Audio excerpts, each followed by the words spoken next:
Calling Wahl. We're in your neighborhood. I forgot what we were supposed to do. Well, he'd asked me to marry him on Mount Washington, and then we get up there, and he shows me this duplex he wants to buy, and it's like a mess. Been empty for 2 years. And I was like, you want to buy this? He knew he could put heating and cooling in it. Anyways, John's mom and dad and I worked up there because I had a full-time job. Every weekend, and as much as we could, she'd bring food and soap and water because there was no running water, so we could wash our hands. And I mean, we worked hard. We worked hard, many years. A lot of. All right, today this is where I'm going to show you where it all started 40 years ago, right here at my parents' house, and then we're going to move on to where it's grown to. But this is where it all started. All right, so our back room is, we were outgrowing the garage. It was a single car garage, so we decided to cut the block wall open and got faced with a wall of dirt. We dug out that whole basement by hand one summer.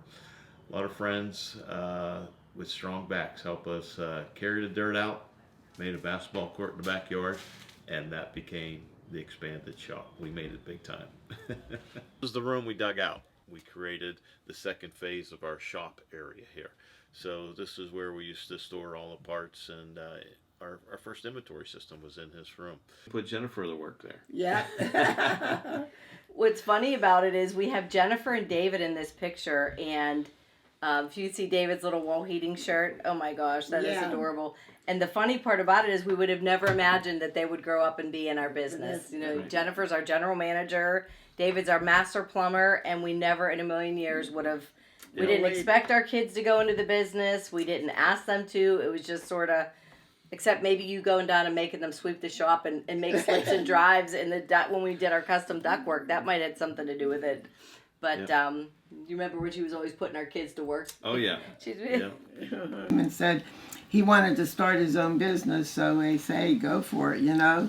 And it all started out here, and he was getting customers.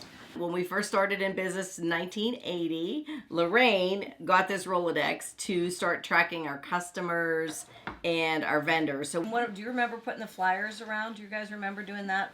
Remember you having flyers? I remember flyers, yeah. And putting them, did you put them in the newspaper? You put them on cars? Yeah, on card. You did it all. Saturdays going down there and cleaning the shop. And of course on this particular day where we had 8 feet of snow, Bill and I went down there to clean off the trucks, and it kept us busy, and we were always there for them, and they both worked very hard, so I'm very happy for them to be so successful at this time. Those are the funny parts. Too. That's what I said. She's going to say, we're in your neighborhood. Okay. He's going to say, thank you for calling Wahl for 40 years. You're going to say, we're in your neighborhood, and I'm going to say, call 855-GET-WAHL, W-A-H-L. Thank you for calling Wahl for the last 40 years. We're in your neighborhood. Call 855-WAHL. Get Wahl. We're in your neighborhood. I forgot.